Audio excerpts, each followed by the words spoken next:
इनकार नहीं कर सकता। और मुख्यमंत्री वो तभी बनी है जब उनके पास वोट बैंक था, उनमें क्षमता थी, वो जीती। वो बड़ी नेता है। हम लोग उन पर टिप्पणी नहीं कर सकते, बहुत बड़ी नेता हैं सर। कोई मुकाबला नहीं है किसी तरह का, ना ही हम किसी और भी टिप्पणी करना चाहते हैं। असल में टिप्पणी कब होती है? जब अमरनाथ अग्रवाल जैसे नौसिखिया नेता हम लोगों से हमारे नेता के बारे में बोलते हैं तो पलट कर हम जवाब देते हैं।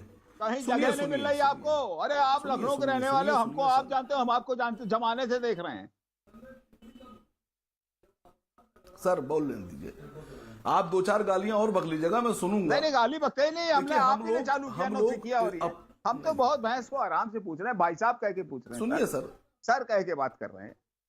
सुनिए सर, सुनिए सर, सुनिए सर, संगत का असर हो जाता, संगत का असर हो जाता है। बहन कुमारी मायावती जी 4 बार मुख्यमंत्री रही हैं। उनकी अपनी पार्टी का एजेंडा है, उनकी अपनी पार्टी का मैनिफेस्टो है, वो चुनाव लड़ रही हैं। चुनाव में पिछली बार भी उतरी थी, इस बार भी उतरेंगी। मैं बोलने वाला नहीं होता हूं कि वो क्या क्या लड़ेंगी, कैसे लड़ेंगी। कांग्रेस के बारे में आप कह सकते हैं, कांग्रेस के बारे में कह सकते हैं, कांग्रेस के नेताओं के बारे में कह सकते हैं, ऊंचे मुल्क के प्रधानमंत्री रहे हैं लोग, उनकी पार्टी पे आप कमेंट कर सकते हैं। वकार साहब नहीं मैं सर मेरा सवाल है ना आपसे क्या कि भाई अगर आप मैंने आपसे प्रधानमंत्री रहे हैं उन पे आप कमेंट कर दिया आपने, लेकिन बसपा पे आपने कहा, मैंने कहा एक बताइए फिर बसपा। अरे सर मैं बयान तो आपका निकाल के दिखा दूंगा। मेरी बात तो सुनिए पूरी जी, मेरी बात तो सुनिए पूरी। कांग्रेस के पर्टिकुलर नेता पर मैंने कमेंट किया, नाम लेकर किया, दिग्विजय सिंह का। सर बिल्कुल ठीक है, मैंने प्रियंका जी का नाम नहीं लिया, मैंने सोनिया जी का नाम नहीं लिया, मैंने राजीव गांधी का नाम नहीं लिया, मैंने इंदिरा जी का नाम नहीं लिया, मैंने नेहरू जी का नाम नहीं लिया, मैंने पर्टिकुलर व्यक्ति का नाम लिया, मोदी जी का नाम नहीं जिसने हमारे नेता को योगी जी का नाम, जिसने हमारे नेता को कहा। हमारा नहीं सर, अब हमारा अधिकार हो गया उसको कहना। हम कह सकते हैं दिग्विजय सिंह के बारे में, राइट जो कहेगा पलट कर जवाब दे सकते हैं। फैजान खान साहब, मैं आपको दावत देता हूं। सवाल ये कहा कि आपने, बहन जी का एक बयान है कि समाजवादी पार्टी की घोर स्वार्थी, संकीर्ण व खासकर दलित विरोधी सोच एवं कार्यशैली आदि के कड़वे अनुभवों भुक्तभोगी होने के कारण देश के अधिकतर बड़ी व प्रमुख पार्टियां चुनाव में इनसे किनारा करती हैं। Now your comment. देखिए प्रतीक जी, जैसा कि आपने आज बताया कि सारे विधायक लोग आज चले गए वहां पर, समाजवादी पार्टी में 6 विधायक बसपा से टूट के वहां चले गए, वो ऑलरेडी हमारे पार्टी से निष्कासित हैं। और आपने जो अभी बात कही, बयान अपना दिया, उसी बात पर कि दलित विरोधी सोच रखते थे।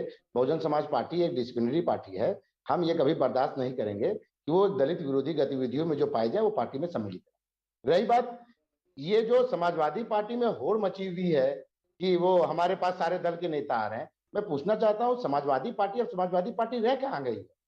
वो तो सिर्फ दूसरे नेताओं को लेकर एक पार्टी है अब तो, जो अपनी हैसियत इतनी नहीं है उत्तर प्रदेश की जमीन पे कि अपने दम पे चुनाव लड़ सके। क्या बात कर रहे हैं साहब आप फैजान भाई आप क्या बात कर रहे हैं? वो कह रहे हैं कि मेरी सीधी टक्कर अगर किसी से बीजेपी से है, मैं सीधी टक्कर कोई टक्कर दे रहा है, समाजवादी पार्टी दे रही है, तो वो तो सीधे हम बोलते हैं हर नेता समाजवादी पार्टी बात कहता है। ये समाजवादी पार्टी और भारतीय जनता पार्टी का मिली भगत ही तो है, क्योंकि उन्हें पता है कि जमीन पे सिर्फ चुनाव जो लड़ रही है पार्टी वो है बहुजन समाज पार्टी। अगर ये बताइए कि सीधी टक्कर है तो वो अपने दम पे कहां पर है? आप दिखा दीजिए, आप टिकट वितरण करा दीजिए, अखिलेश यादव जी से कह दीजिए कि कर दें। अगर एक आदमी समाजवादी पार्टी कार्यालय में आपको मिल जाए, जिस दिन ये टिकट अनाउंस करेंगे, एक भी आदमी अगर समाजवादी पार्टी में दिख जाए आपको, ये सिर्फ तब तक है जो चुनावी, मैं वही तो कह रहा हूं, ये नेतागण लोग वो लोग हैं जिनके पास समाज नहीं है, समाज ने इन्हें भगा दिया है, इसलिए भाई चुनाव लड़ना है, 2022 का चुनाव है, टिकट पाना है, इसलिए समाजवादी के पास जा रहे हैं। जब अखिलेश यादव जी अपनी खिड़की दरवाजा खोल रहे हैं तो पूछ रहे हैं, अरे भाई जनता नहीं लाए, सिर्फ अकेले आ गए, पता चला जनता तो हमारे पास है नहीं साहब, मैं अकेले आया हूं, इसीलिए तो दूसरा दल छोड़ के आपके पास आया हूं। अगर जनता होती तो आपके पास क्यों आता? मैं तो सिर्फ नेता हूं इसलिए आया हूं आपके पास, जनता तो है नहीं। आप देखिए यही ओम प्रकाश राजभर जी जब महिलाओं के सम्मान की बात करते हैं तो सरेआम मन से कहते हैं कि अगर अपनी महिलाओं को बचाना है, मां बहनों की इज्जत बचानी है तो समाजवादी पार्टी को वोट मत करना। आज ये उनके साथ हो लिए। आप 2012 से 17 का इतिहास देखिए ना प्रतीक जी, अगर मैं झूठ बोल रहा हूं, उन्हें अपनी जमीन जब खिसक गई, लिहाजा उन्हें 2017 में बहुमत की सरकार होने के बावजूद गठबंधन करना पड़ा। 2019 में उन्हें बहुजन समाज पार्टी से गठबंधन किया, तब जाके 5 सीट आई, वरना वो भी 5 सीट उन्हें नहीं मिलती। कन्नौज में उनकी खुद बीवी हार गई चुनाव, उनके भाई साहब धर्मेंद्र यादव खुद चुनाव हार गए। जब उनकी जमीन नहीं बची तो 2022 के लिए उनके पास कहां नेता है? वो जाहिर सी बात है दूसरे दरवाजे पर जाके भीख मांगेंगे। वो दूसरों से कहेंगे आ जाओ, मेरी समाजवादी तो खत्म हो चुकी है, मैंने खुद समाजवादी खत्म कर दिया है, मैं अपने दम पे चुनाव नहीं लड़ सकता हूं, चले आओ, ताकि ये भीड़ लग जाए कि कम से कम समाजवादी भाजपा को टक्कर दे रही है, क्योंकि बहुजन समाज पार्टी सत्ता बना रही है। भारतीय जनता पार्टी को भी आप देख लीजिएगा, ये कहेंगे कि समाजवादी से मेरी टक्कर है, क्योंकि उन्हें पता है उनके पास जनता नहीं है, जनता बहुजन समाज पार्टी के पास है। अगर समाजवादी को कहेंगे तो बहुजन समाज पार्टी सत्ता में नहीं आएगी। लेकिन आज तो सुनील यादव बहुत खुश हैं क्योंकि उन्हीं के पास सारे लोग आ रहे हैं और बहुमत की सरकार बनाने जा रही है। राइट सर, सुनील यादव तो आज खुश हैं क्योंकि उन्हीं के पास सारे लोग आ रहे हैं, लेकिन आप उनकी हवा निकालने में जुटे हैं पार्टी की। अब वो कह रहे हैं नहीं साहब, हम तो गुब्बारा हैं और हम फूले हुए हैं, चाहे जो भी आक्रमण करे, आक्रमण मेरे ही ऊपर होगा। और ये राजनीति का उसूल है कि जिसके ऊपर जितना आक्रमण होगा वो लोग कहते हैं कि वाह साहब, हम ही तो बार बार हम ही दिखाई दे रहे हैं। राजनीति में ये भी कहा जाता है। जी सुनील यादव। जी प्रतीक जी मैंने सबको सुना और बहुत सम्मानित लोग बैठे हैं। कांग्रेस से भी हमारे बड़े भाई वकार साहब भी बैठे हैं, बीएसपी के भी सम्मानित प्रवक्ता ने जो कुछ भी कहा हम सब चीज़ें स्वीकार करते हैं। लेकिन अगर आपकी डिबेट में सच नहीं बोलेंगे तो उत्तर प्रदेश की जनता के साथ धोखा होगा।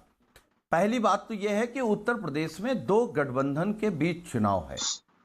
एक तरफ भारतीय जनता पार्टी, एक तरफ समाजवादी पार्टी का गठबंधन। 2 सोच का चुनाव है। एक तरफ वो लोग हैं जो बड़े उद्योगपतियों के बारे में सोचते हैं, एक तरफ वो लोग हैं जो किसान, गरीब, मजदूर, पिछड़े, दलित, मुसलमान सबके बारे में सोचते हैं। और 2 अवधारणा, एक अवधारणा है कि जुमला बोल करके हम 300 पार चले जाएंगे।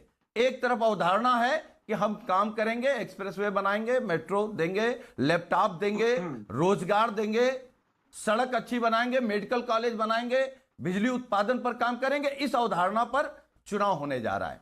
हम बहुत सम्मान के साथ आपकी डिबेट में ये कह सकते हैं, जो दल भी अभी बोल रहे थे, बीजेपी और समाजवादी पार्टी के गठबंधन के अलावा कोई भी 2 अंक में विधायक नहीं आएगा।